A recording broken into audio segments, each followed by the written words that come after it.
Hello and welcome. My name's Alan and we are back with more Know Your Members of Congress for the 119th Congress. Today we are looking at Representative Becca Balint, who is the representative for the at-large district of Vermont, which where it's at large, it just means it covers the whole state of Vermont. It don't have multiple, so anyway, she is a Democrat, and before she took office, she was preceded in office by Peter Welch. Now, let's go ahead and look at who she is as an individual. She was born in Heidelberg, Germany, May 4th, 1968, graduated from Walter Panis High School in Cortlandt Manor, New York in 1986, attended Barnard College in New York, earned an AB from Smith College in Northampton, Massachusetts in 1990, earned an education, I'm assuming education master's, Harvard University, Cambridge, Massachusetts in 1994, and earned a Master's of Arts from the University of Massachusetts in Amherst, Massachusetts in 2000.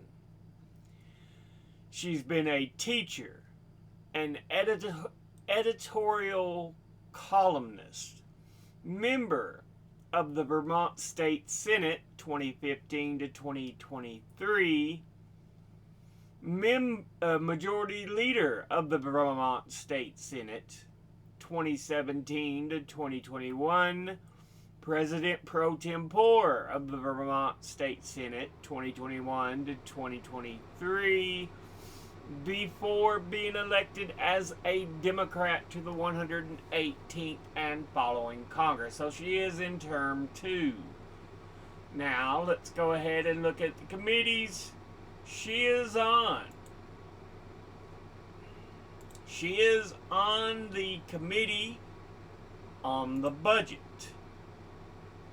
She is on the Committee on the Judiciary, of which she is on the Subcommittee on the Administrative State, Regulatory Reform, and Antitrust, and the Subcommittee on the Constitution and Limited Government. Now, let's go ahead and look at her top 5 individual donors over this last term. At the top, number 1, we have the state of Vermont, which is a New England state in the northeastern U.S. and borders Massachusetts to the south, New Hampshire to the east, New York to the west, and the Canadian province of Quebec to the north. And according to the most recent census estimates, the state had an estimated population of just 648,493 people, making it the second least populated of all U.S. states. But it is the nation's 6th smallest state in area, so it's small in size, but population is even smaller. So altogether it has donated $22,075, and once again that's the state of Vermont. Next, at number 2, we have the Council of Insurance Agents and Brokers, and they are a nonprofit organization that specializes in advocacy services for brokerage firms and is comprised of brokerage and of brokerage and firms and agencies. Let's see. It is headquartered in Washington, D.C. and leading global association of commercial insurance and employee benefit intermediaries. It represents a membership that places 85% of U.S. property casualty insurance premiums, featuring some of the most innovative firms in the industry, providing resources, market intelligence, and training programs to enhance the capabilities and knowledge of its members. The group's focus includes government relations, industry insights, and talent development for professionals in the insurance sector. So essentially, lobbying for insurance and real estate. But altogether, they have donated $20,000, and once again, that's the Council of Insurance Agents and Brokers. Next, at number 3, we have the Laborers Union. And they are often, their full name being the Laborers International Union of North America. It's often shortened to just Laborers Union. Now I gotta look something up. There we go. Laborers Union, an American and Canadian labor union formed in 1903 that as of 2017 had about 500,000 members, with 80,000 of whom are in Canada. The current president was appointed general president in 2023, so he's fairly recent. There are 9 regions across North America. These regions are further divided into 500 local unions. One region is in Toronto, Canada, which is the largest construction local union in North America, the Local 183. It is headquartered in Washington, D.C. and was founded in 1903. Altogether, it has donated $20,000, and once again, that's the Laborers Union. Next, at number 4, we have J Street PAC, and they are the political action committee arm of J Street, which is a nonprofit liberal Zionist advocacy and lobby group based in the U.S. whose aims include strengthening Jewish democracy in Israel, promoting a diplomatic end to the Israeli-Palestinian conflict with the two-state solution, and opposing the boycott, divestment, and sanctions movement.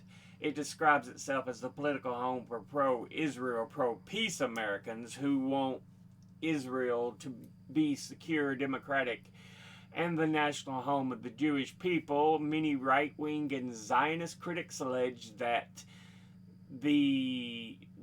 J Street and the policies they support are anti-Israel, while left-wing and anti-Zionist critics reject J Street's positions in favor of Zionism and aid to Israel, its rejection of the boycott, divest, and sanctions, and human rights organizations' allegations of a Gaza genocide, and past efforts against Palestinian statehood. Altogether, it has donated $13,200, and once again, that's J Street PAC. Finally, in 5th, we are looking at North Lane Capital Partners, and they are based in Bethesda, Maryland, and invest in growing, highly profitable middle market companies.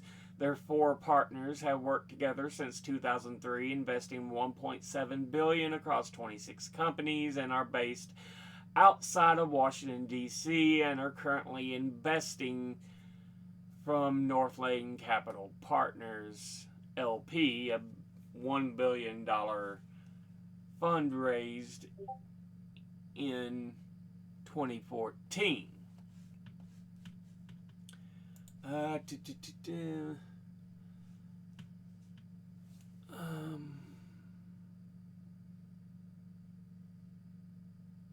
They look to partner with motivated management teams operating market-leading companies in high-growth niches.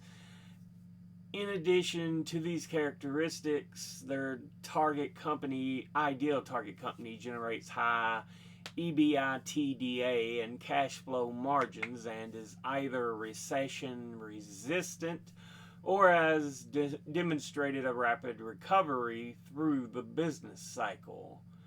They look for platform investments ranging in size from $5 million to $30 million of EBITDA, no minimums and add-ons to existing portfolio companies. So yeah. Altogether, they have donated $13,200, and once again, that's Northland Capital Partners. Now, let's go ahead and look at the top 5 industry donors over this last cycle. At the top, number 1, we have Retired, who have donated $139,199. Next, at number 2, Democratic Liberal Organizations, who have donated $136,984. Next, at number 3, Human Rights, who have altogether donated $110,284. Next, at number 4, Leadership PACs, who have altogether donated $62,000. And finally, in 5th, is Health Professionals, who have donated $50,916. Now, let's look at the donors at a glance. State of Vermont, absolutely wonderful. Like I said, I'm fine with the actual state working as a giving 2 candidates to run, because usually it's through people.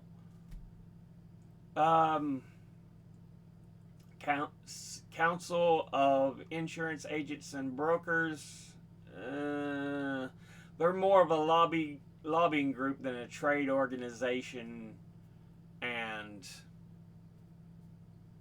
union, but still. Laborers Union, absolutely wonderful. J Street PAC, ooh, again, it's only because they try to act like they're looking for a peaceful end, but it don't always seem that way. Otherwise, they get a boo suck. And Northland Capital Partners, ooh, just all these investment and all that. No, I'm not into that. Industry-wise, Retired, absolutely wonderful. Democratic Liberal groups, boo, suck. Human Rights, absolutely wonderful. Leadership PACs, boo, suck. Health Professionals, okay. Altogether, it's a mixed bag. Not the best, not the worst. But this has been a look at Representative Becca Balint, who is the representative for the at-large district of Vermont. As always, educate thyself. Think, read, study, learn. someone tells you something you have trouble believing, ask them to cite their sources. I'll be putting my links and sources in the description box below the video. Thank you all for watching. I'll see you all in the next one. Until then, later.